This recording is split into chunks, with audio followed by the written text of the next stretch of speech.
So today what I was thinking is I'll just give my 1 year ownership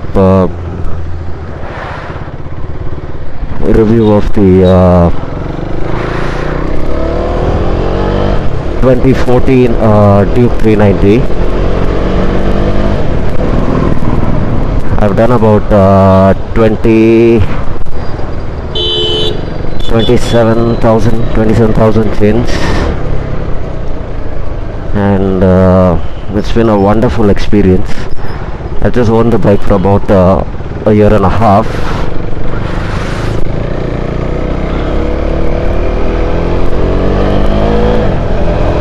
I prefer the black over the white because the orange stands out really well with the black. I mean, the white is also nice because those were the very first Dukes that were out, the only color that was available. So yeah, getting back to the ownership review. To be frank, I love this bike, and it's really good when it comes to touring. As we all know how powerful this little plastic bike is.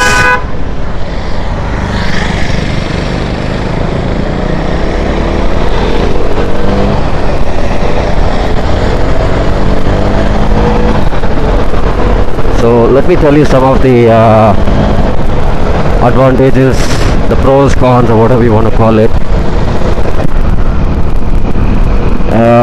In my 1.5 years of ownership, the only problem I faced is the fan, radiator fan.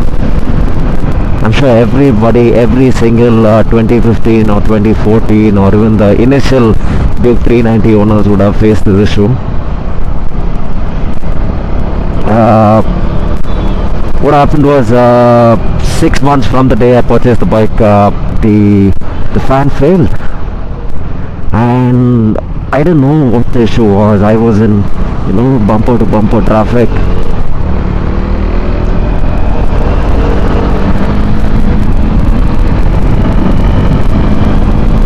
and I just got a reading on the console telling that high coolant temperature, and the bike just wouldn't start. So I just called up one of my good friend who owns a 390 as well, and he said, your fan might have failed, so you might not be able to start the bike for some time unless it cools down. So yeah, what happened was I eventually started the bike and took off, went to work, came back home. So next day, went to the KTM showroom, and they said, sorry sir, fan stock illa sir. I mean, it's completely under warranty. I didn't have to pay a single pipe.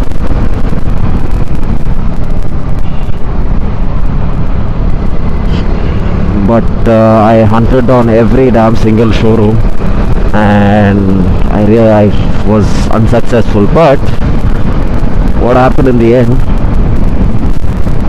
I'd been to the KTM showroom,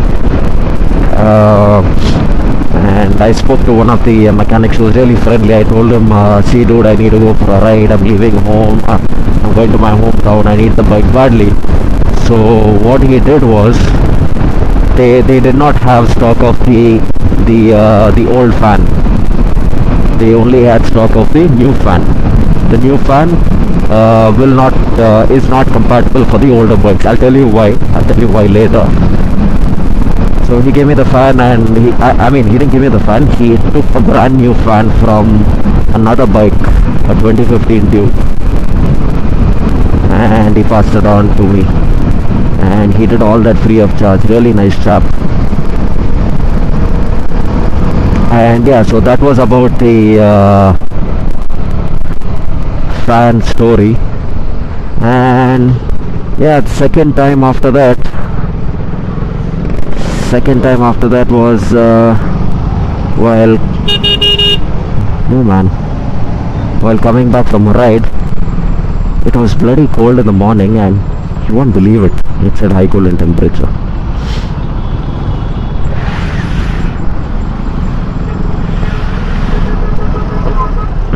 So yeah, that time again the fan failed and went to KTM the same day and got it replaced. That time actually the fan didn't fail. It was running very slow. It was not running at the optimum speed. But one good feature is what I like is KTM has given the option for the bike to turn off when the engine overheats and the fan doesn't kick in, which is really good. Else you might not know and you might end up seizing the complete engine, which can be a really costly affair. Yeah, so apart from that, I have had zero issues with the bike, touch wood. And people who say KTM is that, KTM is bad quality, come on man, you get what you pay for. For 2.4 lakhs, I'm talking about the Duke, for 2.4 lakhs or 2.35, I'm not sure. You're getting ABS, you're getting Metzeler tires, you're getting a 44 bhp engine, that shit loads of torque, and some really good suspension, such a bloody good handler, nice sexy orange alloy wheels. What more do you want? This bike can keep up all day long with any of the 650s around there easily. So it's that good. I mean, people may complain about the fuel tank, the fuel capacity. Yes, that might be a concern for few of them. Yeah, if the one full tank could give you about at least 300 kilometers, would have been great. But yeah, I wouldn't call it a disadvantage, or yeah, I may call it a con. Very minor one though. I'm really not bothered about that, because I bought the mine clearly just for touring and my daily city commute. Don't spit on the road, you fool. So yeah, apart from that, all I've spent on the bike is the regular service. And what else? The tires. So after the Metzeler, I got the Michelin, which is pretty good. I really don't think Metzelers are required for city commuting. It's just a waste of wonderful, brilliant tires. Those tires were something different.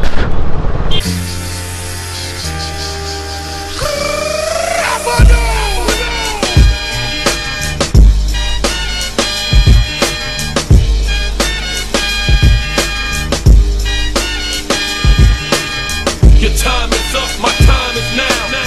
You can't see me, my time is now. It's the franchise where I'm shining now. You can't see me, my time is now. In case you forgot or fell off, I'm still hot, knock your shell off. My money stacked fat, plus I... Go on, man.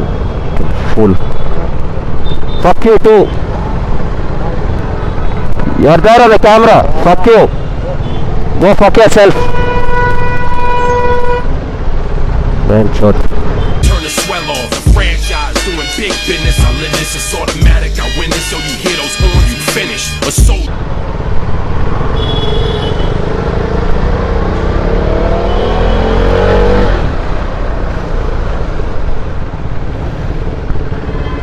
Can't believe it. There are people like this. He kept honking for no fucking reason, bastard. So I just asked him to go. He shows me a middle finger. Well. Anyways, let's get back to the bike review. Totally unexpected, asshole. Sorry guys for that, really sorry.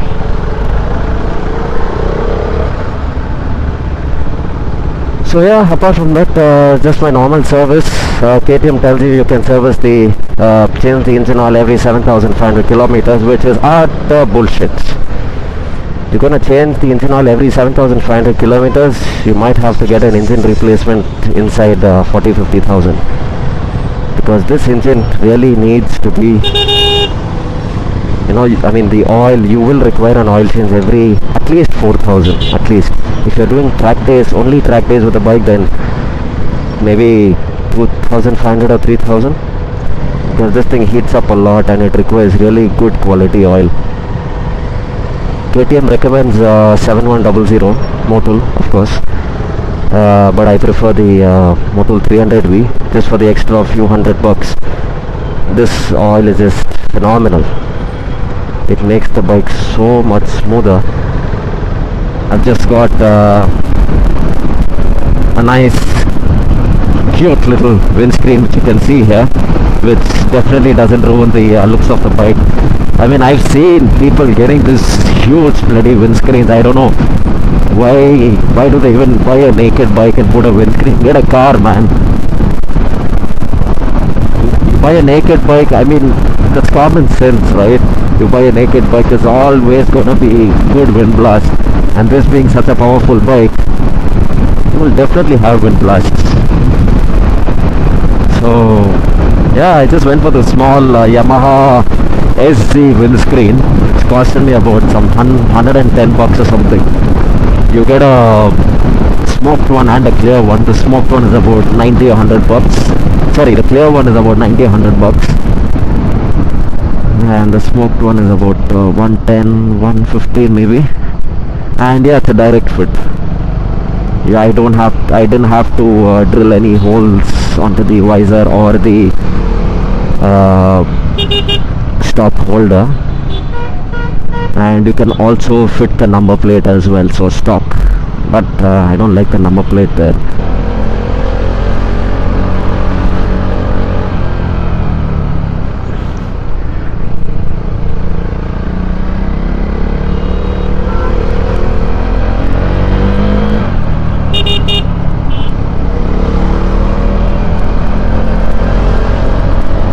Yeah, apart from that, it's been a brilliant experience with the bike. I even love the RC. I've ridden the RC. During a recent ride to Ooty with one of my colleagues. He's got an RC 390. Oh, that's such a lovely bike. I thought the Duke was the best handling bike, but no, I was wrong. The RC is like a toy. It's so bloody nimble to handle. The posture and everything, it's definitely not a city bike. If you can really get used to the posture, and yeah, you can tour on that bike as well. I've known people who have taken it to Ladakh, Bangalore to Ladakh, 3,000 kilometers. Come on, man. That is balls of steel, trust me. When I rode that bike for about 2-3 hours for the first time, oh my god, I got up from the bike like as though I had piles.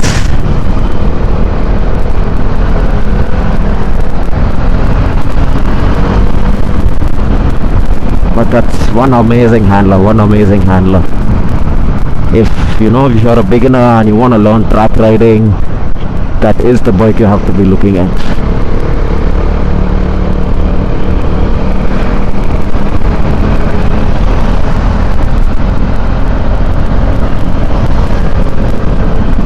And regarding the service of my bike, I don't give it to KTM because they're good. The place where I usually used to give, Hormao KTM, I know a couple of the mechs over there, so they do a good job. But when it comes to getting inside the bike and checking stuff, cleaning it, just that little bit effort, that is missing out. I think that is the case with all the service centers. So I happened to find one of this professional mechanic. He does all the race bikes for Raid the Himalayas, Desert Storm, and many other rides. Maybe I can drop the contact information in the description below. So I mean, he doesn't do just the KTM's, any bike. He's brilliant. You give the bike to him in any condition, it will come out like a brand new bike, trust me. And the work he does is so professional, neat. Just the small things that can make your your service really good. And his charges are, trust me, it's so low. The labor charges are really cheap.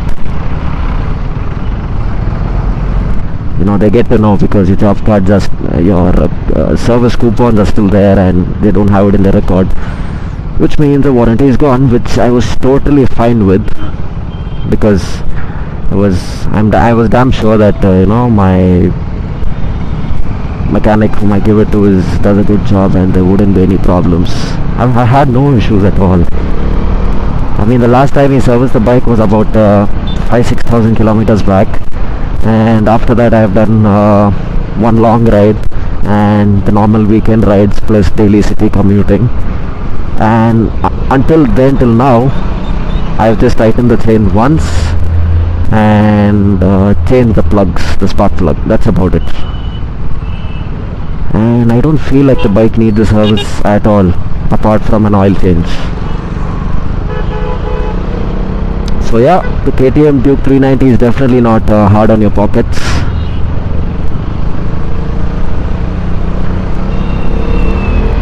Unlike the Ninja 300 and the Benelli 300. The Ninja 300 is totally a different league. Quality is what they are known for, Kawasaki.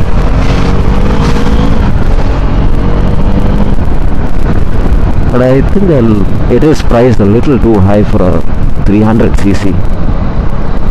But yeah, it's one beautiful looking bike and quality as well.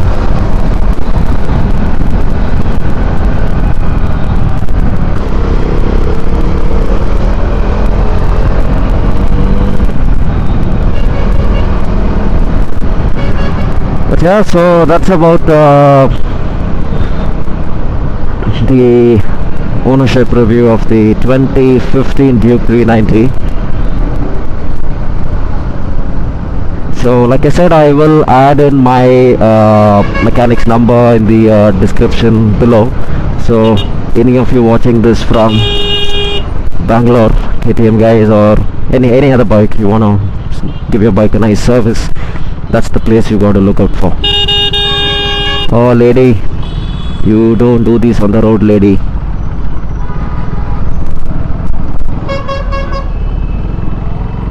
Let me know if I missed out something, or you want to know something about the bike, and I would be glad to tell you guys anything and everything about the bike. So yeah, that was a good review. A review with road rage and Fs and Gs. I'm sure that this is the only Duke review which will have road rage mixed in it. But yeah, I can't help it, man. I wasn't doing anything. I just asked him to go and he shows me a middle finger. It's alright. Anyways, thanks for watching, guys. As always, like, comment and share, and do subscribe. Thank you.